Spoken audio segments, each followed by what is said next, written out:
Okay, I'm in the sunroom where our little workstation for drones is at, right there. And I am getting ready to do the focus on this little camera. And you need this piece of paper to do so. Make you guys dizzy a little bit. Ooh. But yeah, you put this facing this way. You put your goggles on.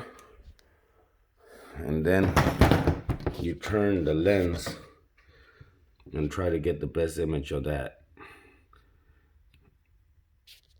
And when you get that really clear on inside here, that is the best focus that you get out of it.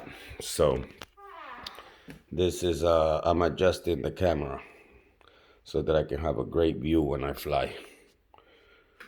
Even though I'm almost blind now, I gotta use these suckers. But yeah, a lot of details, a lot of stuff to do.